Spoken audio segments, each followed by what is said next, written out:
Hi friends, Aditya this side. Today in this video we are going to see about foreign key and few basic concepts about it. I am going to tell you the definition of foreign key and other things while taking up the examples. So let's start. For this I am going to use this university database. So let's use it. As it is newly created database, there shouldn't be any tables. Let us create one table. Create table name is college. There are two fields in this. The first one is id, which is of type integer, which should be a primary key. The second field is name of type varchar. Let us give 10 as its size. That's it. So let us check the structure.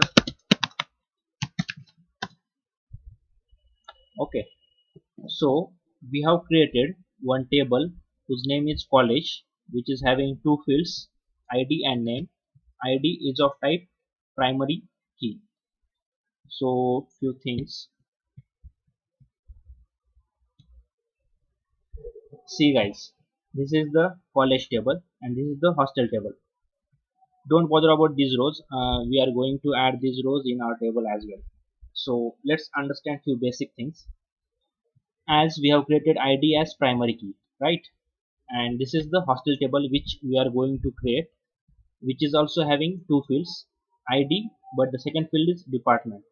Okay, so the first field is id, which is foreign key, and we are going to give reference of college id field to this id field of hostel.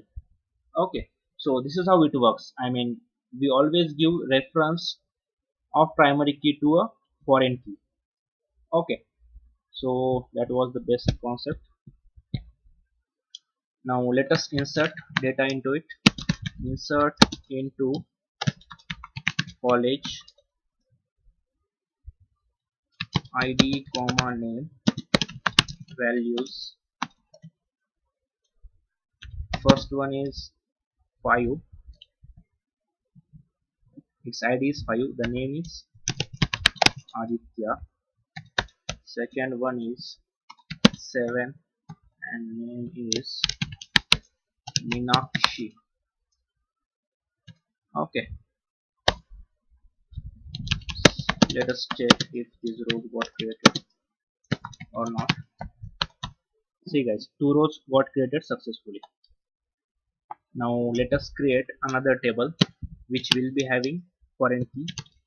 Create table hostel. As we have discussed, there are two fields. Again, few basics. See guys, the data type of primary key and foreign key must be same.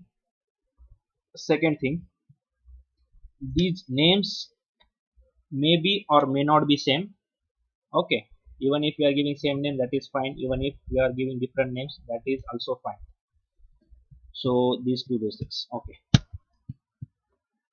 as I have told, data type should be same. Size can vary, we can give different sizes, no problem. So syntax goes like this. Foreign key syntax: create table, whichever table we want to create, different fields and their data types. Once the fields and their data types are over, we have to give comma, then foreign key, in bracket we have to give the field which should be a foreign key. Here we want this id as foreign key, that's why I'm giving id. Then as I told, we need to refer it to some primary key, right? So I'm giving references, this foreign key references to which tables field, as we are referencing it to id of college table. So let's do it. Create table hostel id int 12. The second one is department of type varchar of size, let us say 10. Then foreign key, we want id as foreign key, references to id field of college table. So like this, see, very okay, fortunately. So let us check the structure hostel. So this is how it looks like, guys. See, field id, this key, multiple, two fields we have created, int varchar. Now let us insert one row in it, because I want to tell you one concept. Insert into hostel id comma department. Okay, values, which values we want to give. So we created college table with IDs 5 and 7. Okay, now let us give value as 9 and department as CSE. So what do you think, guys? Will it get executed successfully? It doesn't. So what is the problem? Again, few concepts.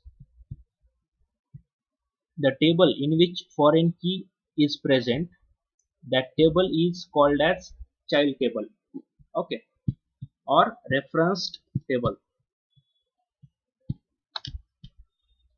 The table containing the foreign key is called the child table, and the table containing the primary key is called the reference or parent table. Okay, so whenever we are adding any rows in child table, we have to ensure like those IDs are present in the primary key column of parent table. If they are not present, we'll be getting error. So see, this 9 is not present, right? So we will be getting error. This 9 is not present. So after execution of this command, see guys, cannot add or update a child row.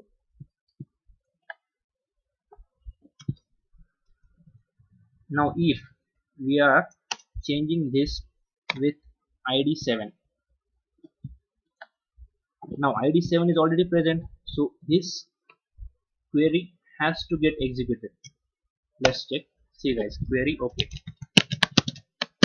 Select star from hostel. So this was the basic. Now let us understand the purpose of foreign key. So the purpose is, the primary purpose of the foreign key constraint is to enforce referential integrity and improve performance. Now let us say there are two tables. Okay, first one is ID name and second one is ID department. Like this, there are multiple tables and we want to make one table from all these tables. So for that we require primary key and foreign key. Okay, so that's the use. Maybe you can read out this first, second, third and fourth points. They are self-explanatory, so it is easy to understand. So that's it in this video, guys. Thank you for watching. Bye bye. Before that, these are the references from which I have taken information regarding this video. Okay, bye bye.